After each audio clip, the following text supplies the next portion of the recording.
Let's check in and see how our State of Play group viewed the debates. Stephanie Hansen of the law firm of Young, Conaway, Stargett and Taylor, and Charlie Copeland, president of Associates International, a graphics and printing company. Thank you very much both for being here again. So at 6.9%, Delaware's unemployment rate still below the national average, but still jobs a definite issue in this campaign, and it came up in the debate. Let's take a look. When those three employers, the Valero Refinery, General Motors, and Chrysler all closed their factories, it created a gaping hole in the state. Those three employers represented by far the best opportunity for high school graduates in Delaware to enter the middle class for decades. They all closed within the space of a year. So we had a choice to make. We could either fight to do everything we could to put people back to work and have people make things again in Delaware, or we could give up on those workers. And if Mr. Craig had his way, we would have an empty building, a decaying factory, and a rusting refinery. I wasn't going to give up on those workers. So Governor Markell laying out his case. Has his administration done enough to save jobs? Still more than 30,000 people out of work in Delaware. Well, you can always do more. I mean, I think the question that's centering around in the debate right now is whether or not these were wise investments at the time. I think that at the time the conventional wisdom was, and the studies were, that these were wise investments. Who knows, this could have ended up being another riverfront development area where we put in $21 million of state money, $81 million of state money, which was 4 times the amount we invested in Fisker, and it's paid off in spades.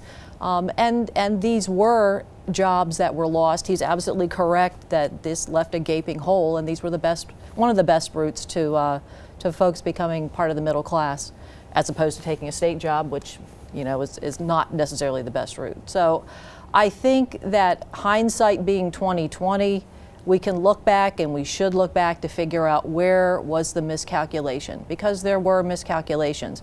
But as far as this being an issue that I think is going to upend this governor from his position, I don't see it.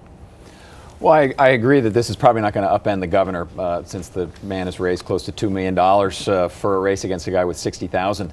But first and foremost, 30 years ago, there were about 10 automotive manufacturing facilities in the Northeast. As about 10 years ago, there were only 3 left, 2 of them in Delaware. You knew they were going to close. They all had in the Northeast. It was just a matter of time. Valero, the refinery, was under extreme oversight by both DNREC and the EPA. They had a whole bunch of rules and regulations they had to follow, which those costs helped put them out of business. When the new guys, PBF, came in, a lot of those rules and regulations were written out of the deal. So we created a set of circumstances which drove them out of business, or helped drive them out of business to begin with. So then we eliminate those to let the next guy be more successful. So I think at the end of the day, we've put a lot of money in to bail out bad decisions that the state made before, and the governor was in the treasurer's office for a decade prior to this, and could have been a leading voice in avoiding those situations that ultimately arose. So I think it's a little bit of, oh my God, this now happened, now I've got to bail these guys out. And so, yeah, given that set of circumstances, he probably did what he did. But if he'd been looking ahead, we would have known this was coming. One of the Republican candidate, Jeff Craig's points was the governor's gone too much for these home run deals, for the Bloom Energy, for Fisker, which are major companies and major development, instead of focusing on smaller businesses, 5, 10, 15 jobs. Does that hit home at all, or does it have to be really a two-pronged approach? You've got to go for these big ones while also supporting the small ones. I think you have to do both. I mean, you can't just focus solely on big business, and you can't focus solely on small business. I mean, Mr. Craig's argument, there is an elegant simplicity to saying we have 30,000 people out of work, and we have, if we supported small businesses, we have 26,000 small businesses, so they could all hire somebody, and we'd all that'd be our home run here. But that doesn't quite work. I mean, small businesses, do need to be supported, and we do need to do whatever we can to help them. But small businesses are also, there's a lot more risk in that.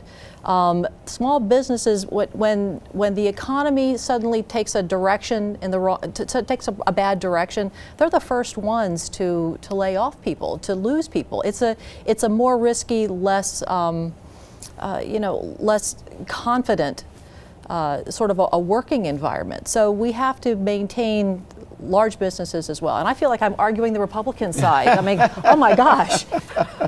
That's okay. Keep going. You're doing fine. The Kauffman Foundation, which is an entity that does entrepreneurial and business research, issued a report a couple of years back that showed that large businesses, the Fortune or S&P 500, since 1988 through, and this was through about 2008, were a net destroyer of jobs. Because what they do is they've got the infrastructure and everything else, and they see somebody that's got a good new product that's growing. They buy that company, put it into their existing systems, and then close down their accounting and their HR and all the overhead. And it's small business is the engine of job growth. And so what the governor did, and again recognizing the situation when he recognized it, which was too late, but and across the country people recognize that too late. So I don't. He went and he bid up for jobs to try to get a quick fix, a little bit of big job heroin, if you will. And the problem is that quick fix didn't last very long.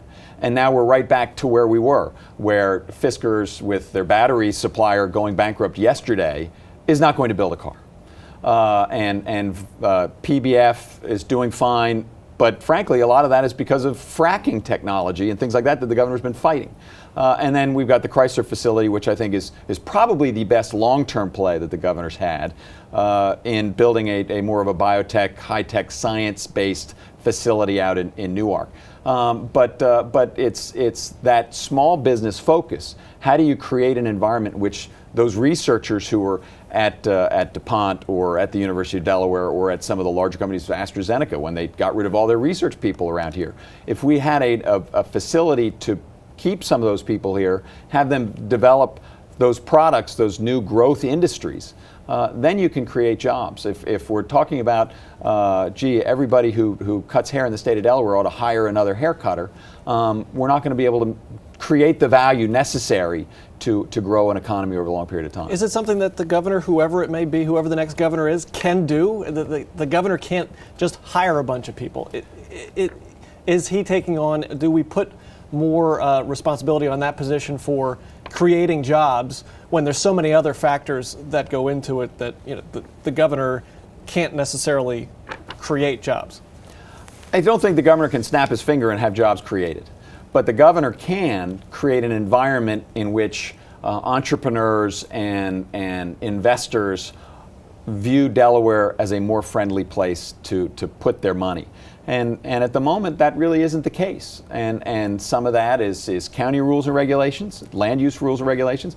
The hardest place, in my opinion, to start a business in the state of Delaware is the city of Wilmington, because you've got the local licensing inspections, you've got county rules, you've got state rules, and it just makes it that much more difficult. Why did Amazon locate in Middletown rather than unincorporated Newcastle County? Because the rules and regulations there are easier to get business started. We mentioned Wilmington. That was another hot button issue in the debate, and we've talked about it sort of all through the summer with the mayoral campaign and the crime that's really besieged Wilmington. Let's take a look to hear what the governor candidates had to say. The problem has not been adequately addressed. I think there's a feeling essentially that it's down in Wilmington that doesn't affect us. If that crime wave had occurred in Newcastle County, if that crime wave had occurred in Jack's neighborhood up in Greenville, there'd have been a hue and a cry, and there'd been policemen all over the street. What we really need to do is we need a much more effective response. We need a statewide response. It is time for us to treat Wilmington like we treat all the other communities in the state of Delaware.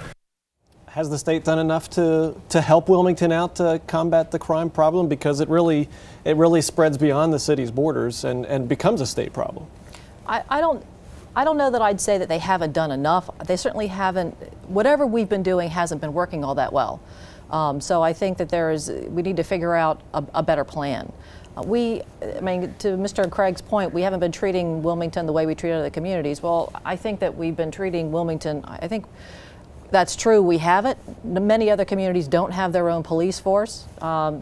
Newcastle County gave $15 million to the city of Wilmington, I guess back in the early 2000s or so, to help specifically with crime. No, you're right, we haven't been treating Wilmington like other municipalities. They've been getting a lot more than other municipalities have, but it's not been working. So I think that's the issue, is figuring out why we are spending so much money and putting so many resources into Wilmington, and it's not working. Yeah, I think that's right, and I think that there isn't a simple solution. I wish there were. Maybe you could put a Band-Aid on it for some period of time, but then you still got a festering wound underneath. You know, in my neighborhood, I suspect, though I don't know this for a fact, that there are a lot of firearms in my neighborhood, yet I can walk my dogs up and down the street any time of day without being particularly concerned that I'm going to get shot. Why is that? Because the people in my neighborhood have an education and they've got good jobs.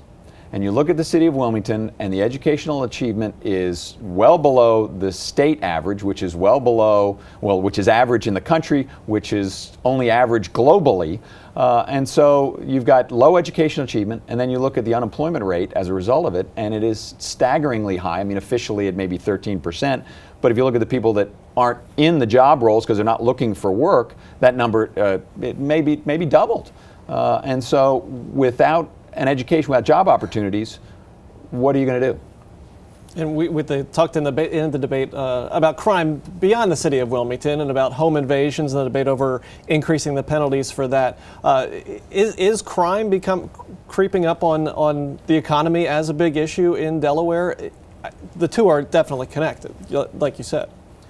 I think that crime and the economy are connected. Now, you know, there's some data recently that said, oh, they're not, but if somebody needs to put food on the table, or if a young male primarily is 25 years old, without a job, without an education, with no hope for a future, they're going to get angry.